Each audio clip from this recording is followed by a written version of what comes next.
When we talk about economy, we're talking about a lot of guesswork. Okay, so a lot of that is how do you interpret the psychology of this particular citizen under this particular political system in this moment, right? You know, next year it can be entirely different. My name is Juan Triana. I've been a professor at Havana University for the last 6 years. What I bring you is a glance to the private sectors. First of all, we have to understand the context. 1959, the Cuban Revolution triumphed. Fidel came into power. This was a very democratical, very popular revolution. There were no words about communism or socialism at the very beginning of the Cuban Revolution. The government was trying to solve the problem of the land. People in Cuba was not able to own land. Second was the problem with the education. Literacy in Cuba was very low for 6.8 million people, about 16% of literacy. The third problem was the industrialization problem, fourth problem, the healthcare system, for example, racial discrimination and gender discrimination in Cuba. So that was mainly what the Cuban government was trying to solve at the very beginning. Okay, between 1961 and 1962, Cuba left alone. And the only country that came in to help us was the USSR. The USSR sympathetically came into Cuba and says, we're going to buy you 20.4 million sugar tons for $3 billion, okay? Then is when everything turns in red in Cuba. After Bay of Pigs, when Fidel Castro came out in national television and declared that this one was going to be a communist revolution, socialist revolution, okay?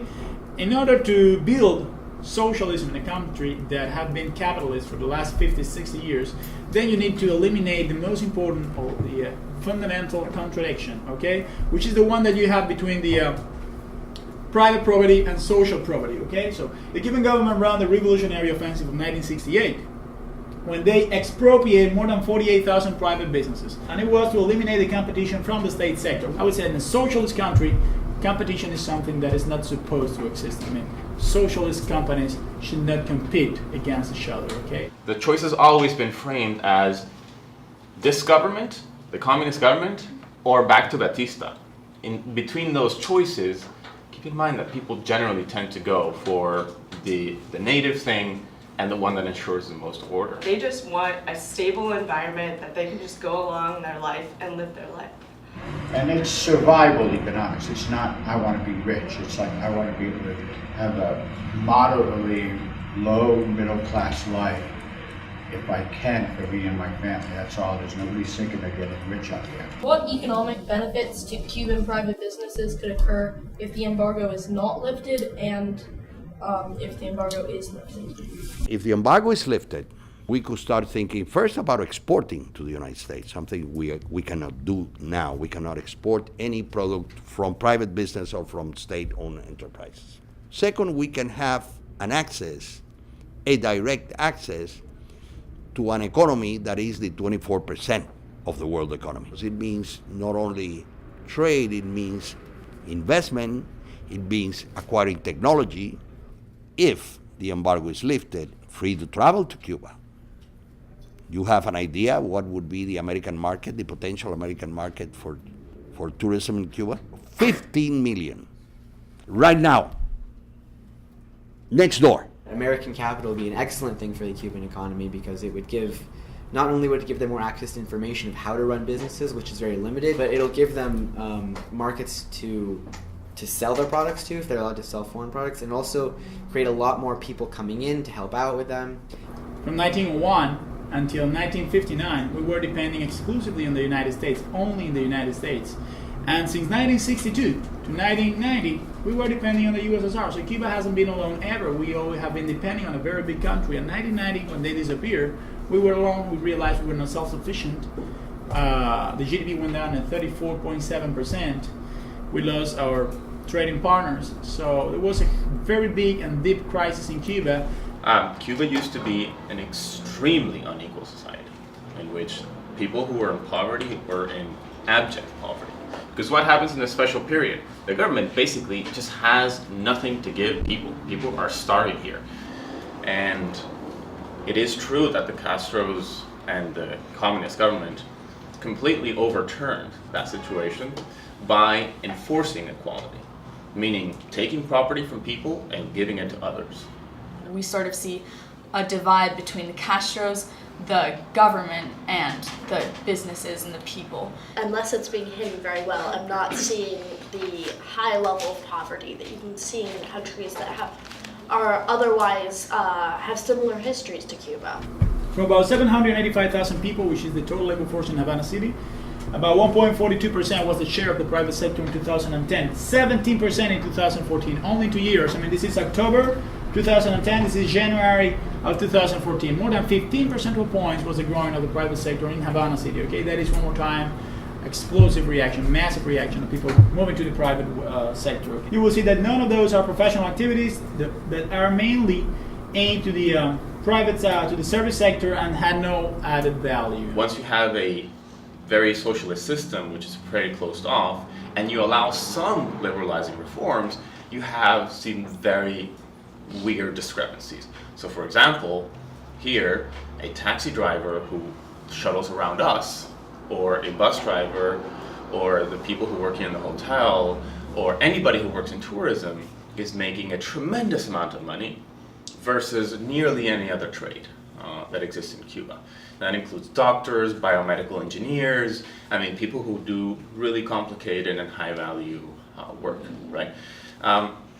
Why? Because tourism has been liberalized, right? So now you can take your house, you can rent it out, you can get paid in dollars, you pay taxes, but you're still making bank versus nearly anybody else in the country, right? So now it's this kind of hybrid system which is indeed inflating a huge sector of the economy and making a lot of people very wealthy versus the other ones that are still in that equal plane.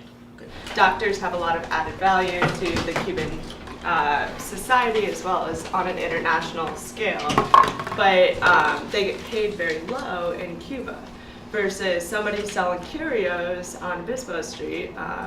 You know, some of the wonderful crafts that we bought, they make quite a bit of money because they have private businesses. So. For example, a doctor here in Cuba who makes it to the United States is now an American doctor and probably will not return to work in Cuba. There's high government spending 0 to 24, but a lot of government income in 24 to 65, right? If they leave when they're 25, you just spent a lot of money into somebody who's not going to basically give back to the government. And from 2010 to 2015, $9.1 billion came in cash to Cuba from the United States. And we have to be very romantic to think that these people is using the money to feed their families. Now they're using the money to open private businesses, okay? Those that you have been seeing around. They could only open one private business, but they still having a lot of money under the bed, okay? So they decide to start giving loans to all the entrepreneurs under the table, illegally. What we call shark loans. You know, which again doesn't demand collateral, but a shark loan is basically a mafia loan, which basically means, you know, there's a guy on the street who has $100,000, you ask him for money, he gives you money, but if you don't pay back, you know, you're going to be extorted, you're going to be kidnapped, you know, who knows what's going to happen to you, right? More than new 40,000 private businesses in Cuba, right?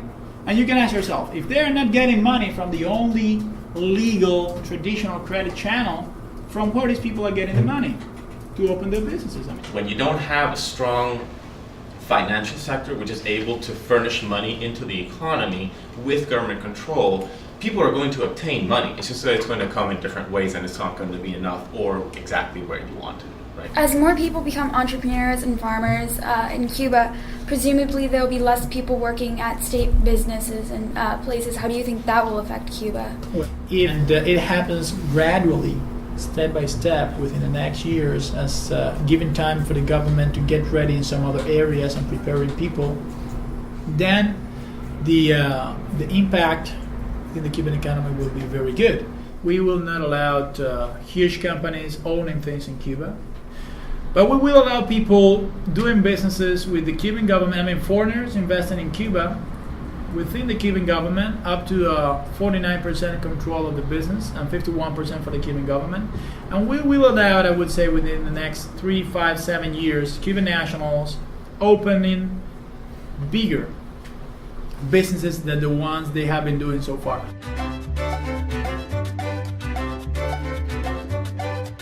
Cars here are really expensive to buy, though, as we've been told multiple times. So a majority of people don't have their own car. Most of the cars here were imported before the embargo laws came. So we've seen a lot of just kind of the old throwback cars. I've seen a lot of the tours in the brightly colored old convertibles, and they seem to kind of be a little symbolic, a little representative of Cuba.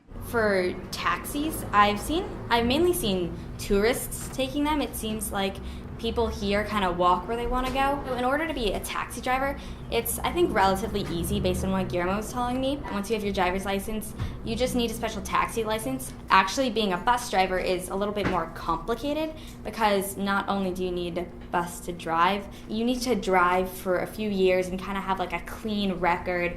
And there's this system of points like being docked from your license. You need to have a certain amount in order to like become a bus driver.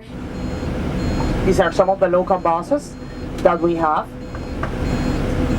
There will be in Santa Clara, in every city. You have these restrictions that you would never see in the United States, like these old cars where you're putting lead mixed in with the gas. I've seen like black exhaust pouring out of the bus, have been banned for years in the United States. But in Cuba, you just can't possibly have environmental restrictions on cars because you can't import new cars. So hopefully when the embargo is lifted, we can get new ones and there can be restrictions in place that will help save the environment. Most of the modern cars that you will see running around in Cuba, they are coming also from China and Korea.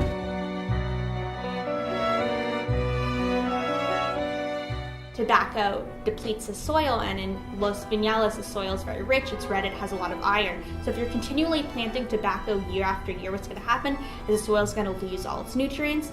But the farmer, like the farmer we talked to, uses crop rotation and can leave fields barren, which helps keep the soil rich and keeps the tobacco going and used to make Cuban cigars, which is a really big, popular item for tourists. What you guys can buy here in Cuba that has added value, that high added value, are basically tobacco products, for example, or stuff like that, which again is government controlled.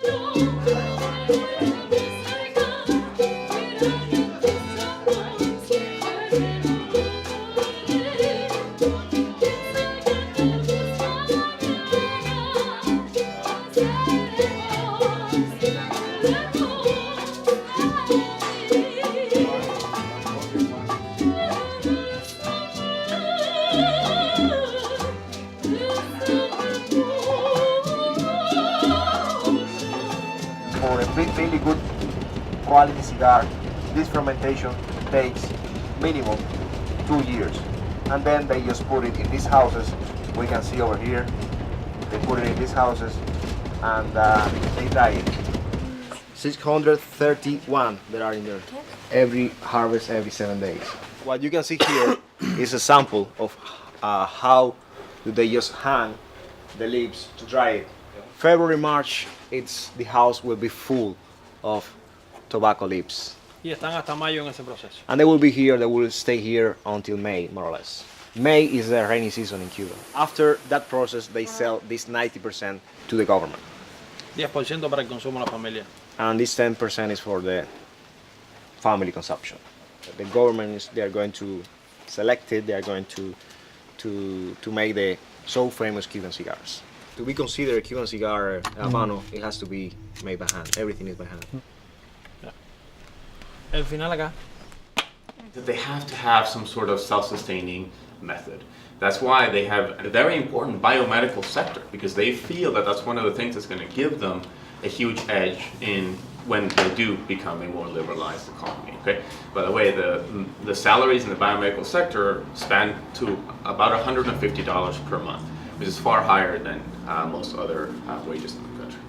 Biotech in Cuba, within the last 25 years, I would say has become one of the strongest assets of Cuba. It is about the fifth or the fourth income source of the country so far, about $550 million every single year, and also have been very important for the social development of the Cuban population.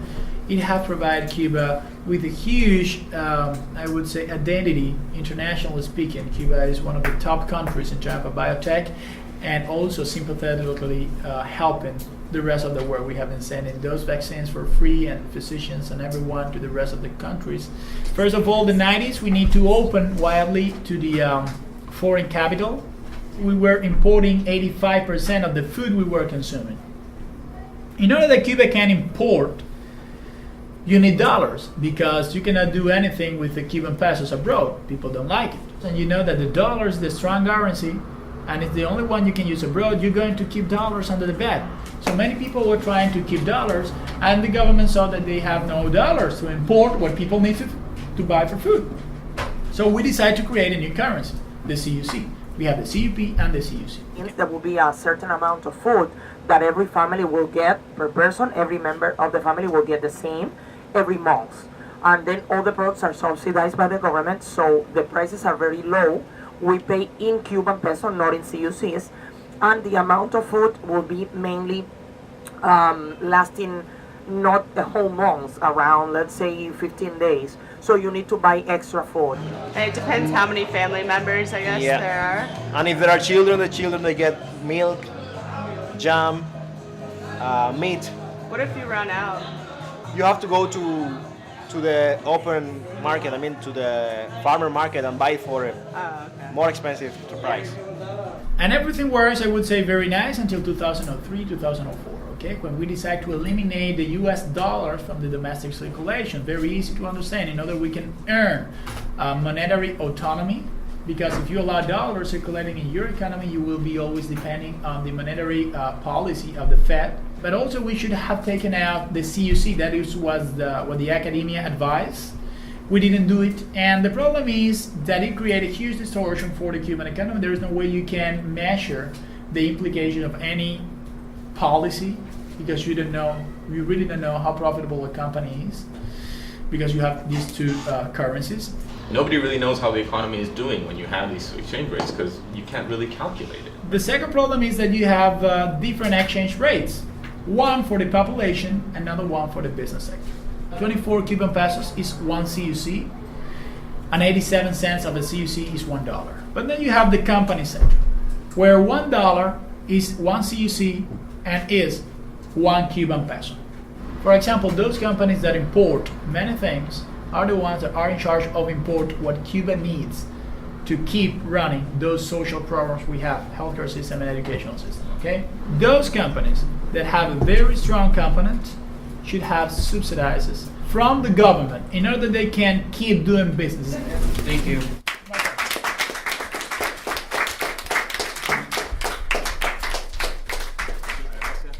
All right, thank you very much to Juan. One, again, overarching idea that I would like to leave you with is the following. How small countries in incredibly important geographical locations can benefit from the power and wealth of other big countries.